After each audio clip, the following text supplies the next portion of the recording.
নবনীতার post ঘিরে টেলিপাড়া শোরগোল। একই হলো আবার। প্রাক্তন কি মনে পড়ল? বিস্তারিত জানতে ভিডিওটি দেখুন, আর আমাদের চ্যানেলে নতুন হলে সাবস্ক্রাইব করুন।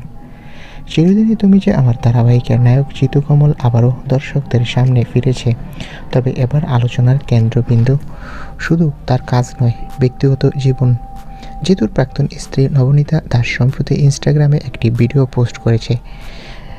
পোস্টের সঙ্গে ক্যাপশনে লেখা, আমাকে পাওয়ার পরে আমি চাই আমার মানুষটা এমন প্রতিক্রিয়াই দিক। ক্ষণিকের মধ্যেই মন্তব্য আর প্রশ্ন, নবনীতাকে বিচ্ছেদের পর নতুন সম্পর্ক শুরু করেছে। কারণ 2023 সালে জিতুর সাথে বিচ্ছেদের পর কোনো সম্পর্কের কথা সামনে আসেনি। তবে এই মুহূর্তে নবনীতার পোস্ট নতুন করে জিতুর ব্যক্তিগত জীবনের দিকে নজর আকর্ষণ করেছে। নবনীতার ইঙ্গিত অনেকটা জিতুর দিকেই, তাই অনেকেই কৌতূহল, সত্যি কি আবারও প্রাক্তনের কথা মনে পড়ল? তো বন্ধুরা, এ বিষয়ে তোমাদের মন্তব্য কি? কমেন্ট করে জানাও। ধন্যবাদ।